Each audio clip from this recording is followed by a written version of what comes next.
Olá, estamos juntos mais uma vez para continuarmos o nosso estudo das obras de André Luiz. Estamos lendo hoje E a Vida Continua. Teremos o capítulo 24, Evelina em Ação. Antes que o sol reaparecesse, Ernesto, Evelina e alguns amigos do Instituto de Proteção Espiritual, dentre os quais se destacava o irmão Plotino, que a pedido do instrutor Ribas chefiava a diminuta caravana socorrista. Abordaram em São Paulo, no intuito de cooperarem com os assistentes espirituais empenhados na libertação de Elisa, encerrada na prisão dos próprios restos. Informados de que a filha determinara a remoção da morta para casa, demandaram Vila Mariana. Evelina trazia o coração em sôfrego. Veria o pai pela primeira vez. Acariciava na memória a imagem dele, colhida em retratos de família. Ansiava compreendê-lo, ampará-lo. Ernesto encorajava-a. Quase no limiar da residência, Plotino recomendou parada à equipe e comunicou que, primeiramente, ganharia o interior, desacompanhado, de maneira a efetuar ligeira inspeção, examinando o serviço a fazer. Sob as atenções da filha, que se apoiava em Serpa e em alguns amigos da vizinhança, tanto quanto guardava pela vigilância de vários benfeitores espirituais. Elisa, semidesperta, jazia no impasse de vez que agarrada por Desidério, por uma das mãos e alentada pelas forças dele, que lhe invadiam a alma, parecia comprazer-se com a estranha hipnose. As primeiras inquirições de Plotino, o piedoso enfermeiro desencarnado, que se encarregaria do apoio magnético para exonerar a viúva dos despojos a que se imanizava. Confessou o receio de que se via acometido.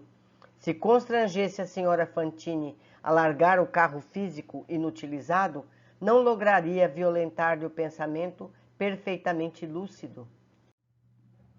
Forçar-lhe-ia a retirada, mas não dispunha de meios para isolá-la mentalmente do acompanhante rebelde, a cujo patrocínio ela mesma se confiara.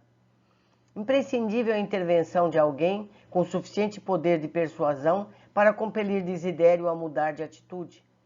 Irmão Plotino abeirou-se dele com delicadeza fraternal e suplicou-lhe o concurso para que Elisa fosse liberada e conduzida às mansões de refazimento. Acomodado ao pé da morta, o interpelado se achegou ainda mais para ela e simplesmente rugiu em voz selvagem. Palhaços, não me tirarão daqui. O que querem nesta casa? Ela é minha mulher, ninguém me demoverá com petitórios e ladainhas.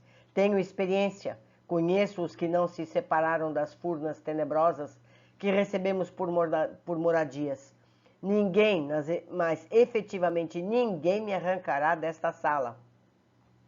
Alguém fará isso, irmão Desidério, anunciou Plotino sem alterar-se. Quem? Diga quem.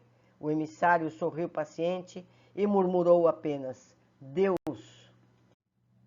O inconformado amigo trovejou blasfêmias terrível e Plotino voltou sobre os passos percorridos, pondo-se ao encontro dos companheiros. Explicou-lhes o que se passava e imaginou as providências cabíveis. Aquele era o momento para a intervenção pessoal de Evelina. Todo o grupo persistia em oração, a fim de apoiá-la, porquanto a companheira deveria entrar a sós no refúgio doméstico, de modo a tentar a renovação do pai, que de certo não hesitaria em obedecer-lhe. Viu-se para logo o prodígio dos pensamentos congregados em um só objetivo. Sem qualquer indução à teatralidade, mas infundidos num só intuito, profundo e sincero, de projetar as energias do amor na obra socorrista, aqueles corações em prece lançaram vasto lençol de safirina luz sobre a porta de entrada, credenciando a companheira para a abençoada missão que se lhe delegara. Espiritualmente ligada aos amigos que se lhe haviam metamorfoseado em base de equilíbrio e sustentação, Evelina penetrou o recinto, qual se for uma estrela repentinamente transfigurada em mulher. Desidério, aterrado, fixou a aparição e caiu de joelhos. Era ela, sim, pensou, a sua filha, a sua amada filha, que jamais lhe escapara da lembrança, mesmo quando se mergulhara em aventuras nas trevas mais densas. À medida que Evelina o fitava, entremostrando radiante e doce ternura, o infortunado genitor contemplou-se no suave clarão que a mensageira irradiava. Viu-se na penúria de um sentenciado que persistisse por anos e anos no fundo de um cárcere, sem o menor cuidado para consigo mesmo. Qualificou-se por monstro à frente de um anjo, e, à maneira de um cão batido e aviltado, intentou arrastar-se para fugir. A moça adivinhou-lhe o propósito e falou simplesmente: meu pai. Desidério sentiu que aquela voz lhe alcançava as entranhas. Sim, aquelas duas palavras que vinham daquela alma querida que ele julgava nunca descesse do céu para interpelá-lo. Tornando a refletir os joelhos trêmulos, o assombro se lhe rebentou no peito numa explosão de lágrimas. Pois é você, minha filha, é você a quem Deus manda para me pedir o impossível? Evelina beirou-se dele, colocou-lhe a destra na fronte, padecimente, e o diálogo prosseguiu. Meu pai, de certo que Deus abençoe esta hora de reencontro, mas somos nós mesmos, o senhor e eu, os promotores, não do impossível, mas de nossa reaproximação, em nome dele mesmo, nosso Criador e Pai de misericórdia. Que quer você de mim? Venho convidá-lo a estar comigo. Admitiria o Senhor que o tempo desaparece sem que eu sonhasse com este momento? Atravessei a infância e a juventude namorando seus retratos. Casei-me um dia na terra, rogando a sua bênção nas minhas orações. E quando os desígnios divinos me retiraram do corpo físico, formei o ideal de reencontrá-lo. O infortunado esboço um gesto de autocompaixão e gemeu. Veja, minha filha, o que fizeram de mim os criminosos que nos destruíram. Oh, meu pai, não acuse. O senhor está sofrido, mas a dor é sempre bendita perante Deus. O senhor terá suportado provas difíceis. No entanto, aprendemos presentemente que todo dia é a ocasião de renovar e partir para destinos mais altos. Com certeza, nas moradas divinas que você mereceu, ficou sabendo que não perdi meu corpo em acidente algum. Sim, conheço hoje toda a verdade e o nosso respeito. Não pode então ignorar que os meus verdugos são igualmente os seus?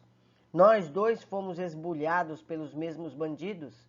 Se no céu não existe memória para o mal, é preciso recordar a você que Amâncio Terra, o celerado, que se arvorou em seu padrasto, porque os soluços o compelisse a cumprir as reminiscências, Evelina aclarou com humildade. O senhor não se agastará comigo se disser que ele me quis bem e me respeitou sempre como sua própria filha. Se é inegável que cometeu falta grave para com o senhor, diante das leis divinas, creio que o arrependimento que ele carrega há mais de 20 anos fala pela regeneração que fez dele um homem de bem. Você não pode esquecer que ele exilou você de casa, ainda em tenra idade. Enviou-me para uma escola, meu pai. Deu-me disciplinas que me livraram das tentações, nas quais eu teria sucumbido em muitos erros durante a permanência no mundo. Nunca me regateou assistência e nem me contrariou os impulsos para o matrimônio. Em minha meninice, encorajava-me nos estudos, interessava-se por minhas notas, premiava a minha boa vontade com brindes e carinhos que somente o Senhor me poderia dar. É verdade que meu padrasto nunca substituiu o Senhor em meu coração, meu pai, mas sua filha não deve ser ingrata a quem lhe deu tanto. Em casa foi sempre um protetor de nossa felicidade. Nunca lhe vi o mínimo gesto de desconsideração para com minha mãe. Ah, não me fale de Brígida, aquela infame. Ó pai de meu coração, por que condenar aquela que nos uniu? Que conseguiria fazer minha mãe, ainda tão moça, a carregar-me nos braços, não fosse o apoio de um companheiro? Aceitando a colaboração de Amâncio, ela não acolhia deliberadamente o desditoso caçador, que lhe impusera a desencarnação, mas sim um amigo que o Senhor mesmo, um dia, levou para nossa casa, segundo as confidências de mamãezinha, em suas horas de saudade e desolação. Saiba que minha mãe sempre me ensinou a reverenciar a sua memória e a enobrecer o seu nome. Ante a compreensão superior que a filha punha em evidência, Desidério chorava com mais força em suas manifestações de autopiedade, dando a impressão de quem se propunha buscar de qualquer modo novas razões para ser feliz.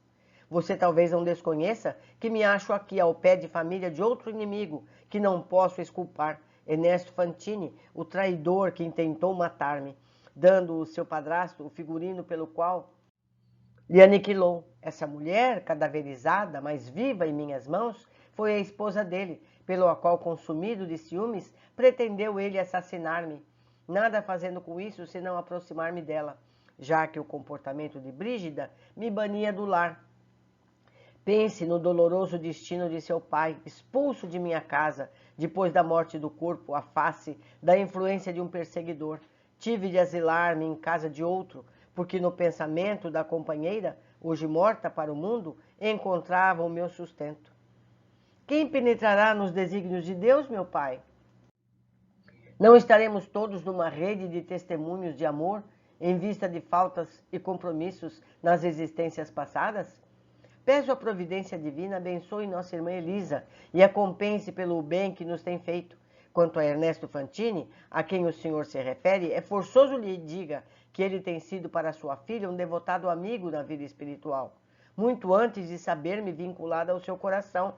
Rodeava-me de cuidados, restaurando-me as energias em todos os lances da Estrada Nova, vem sendo para mim um apoio, um irmão. Você, querida filha, terá adquirido a visão dos anjos para enxergar benfeitores nesses canalhas, mas eu não consigo reconhecer as criaturas humanas com retinas celestes. Sou um homem, simplesmente um homem infeliz.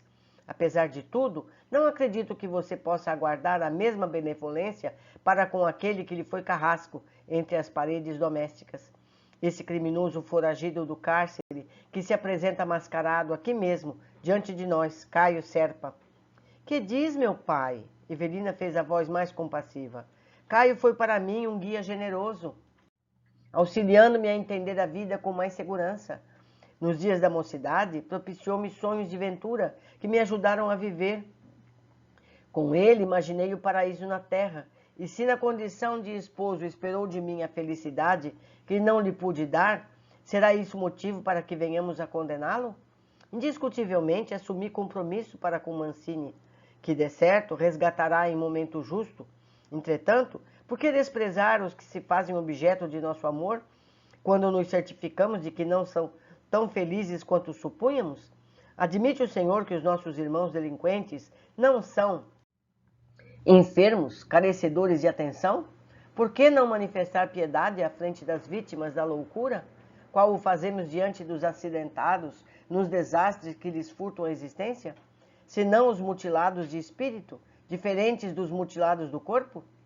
Os lamentos do genitor inconformado se patentearam mais tristes. Ai de mim que não sei perdoar. O carro da vida me esmaga por farrapo inútil.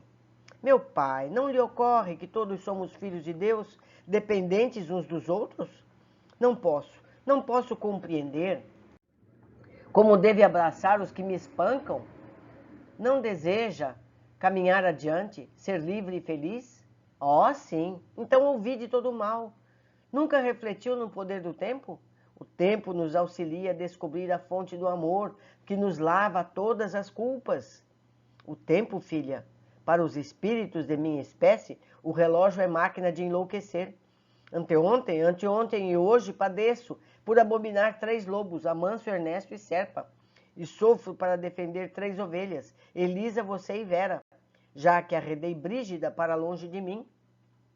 Você não ignora que Vera se deixou magnetizar pelo tratante que foi seu marido. Piedade, meu pai, pensamos em Vera e Caio como os melhores sentimentos de que sejamos capazes. Reflitamos no futuro. Amanhã ser-nos-ão eles preciosos amigos, devotados protetores. Você apenas enxerga o bem, eu vejo o mal que vence o bem. Não é isso. O senhor se julga perfeitamente são de espírito, quando na realidade, como acontece ainda comigo, precisa de assistência e reajuste.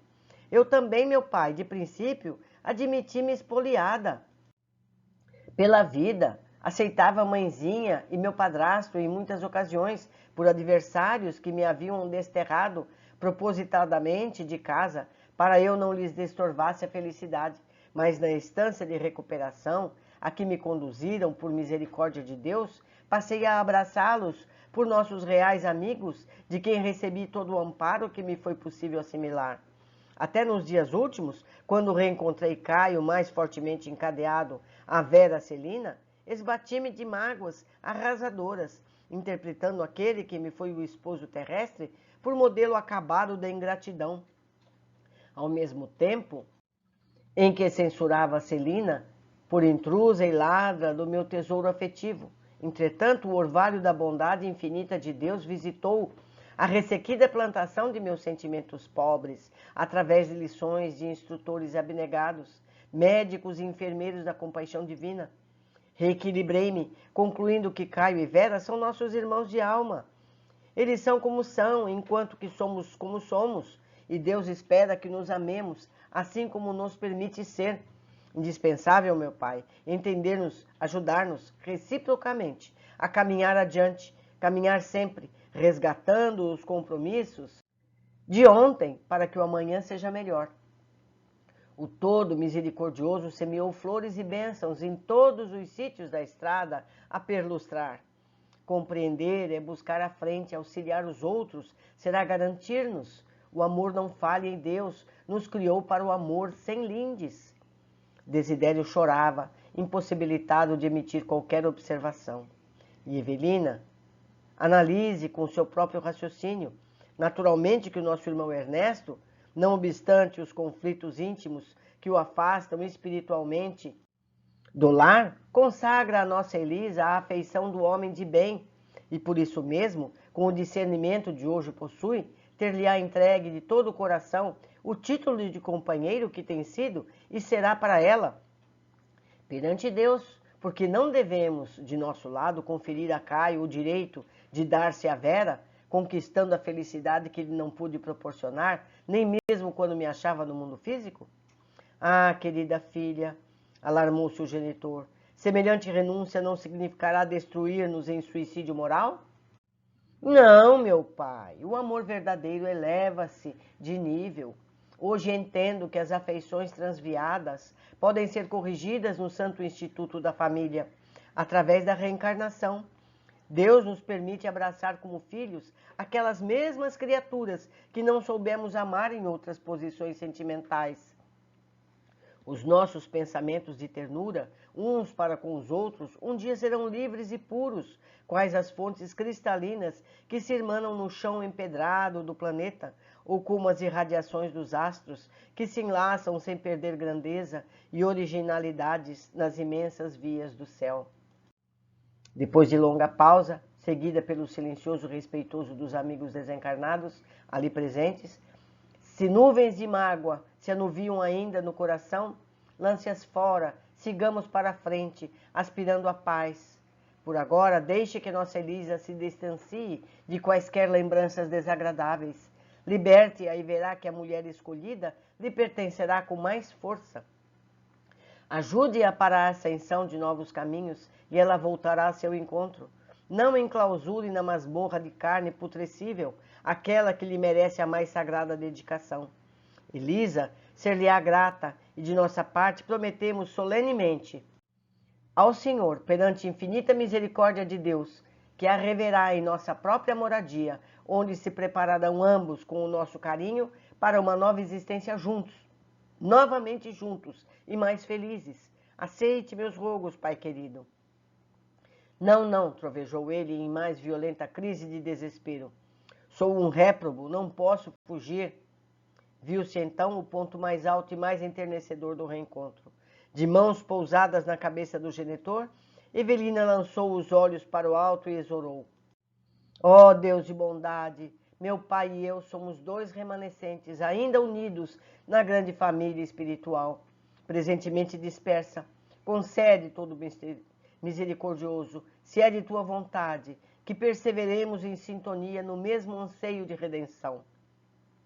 A voz, porém, esmorecia-lhe ali na garganta, asfixiada de dor, e ao inclinar-se para a fronte paterna, as lágrimas que lhe perolavam a face, quais gotas de bálsamo divino, se precipitaram sobre o desventurado amigo, transfigurando-lhe o coração. Tangido por energias recônditas, Desidério desferiu doloroso gemido, largou de imediato a mão da morta, abraçando os pés da filha, bradou com veemência: Ah, Evelina, Evelina, minha filha, leve-me para onde quiser. Confio em você, apague a fogueira de meu espírito, que tem sabido tão somente odiar. Socorro, meu Deus, socorro, meu Deus. A moça, suplementada de força pelos companheiros que oravam, reergueu-o facilmente, como se tomasse de encontro ao peito uma criança abatida. Acorreram enfermeiros desencarnados, desentranhando Elisa do corpo inerte e lembrarem uma equipe de técnicos que operassem rapidamente para retirá-la de um vestido imprestável. E o irmão Plotino, seguido pelos colaboradores, entrou em ação, acomodando Desidério, semi-inconsciente, na ambulância que o transportaria para o novo domicílio espiritual. Ambulância espiritual, meus amigos. Vejam só. Alguém acompanhara discretamente conosco todo o diálogo. Era o instrutor Ribas que viera, de surpresa, ao lar de Vila Mariana, a fim de encorajar em prece a pupila do Instituto de Proteção Espiritual, no testemunho inesquecível.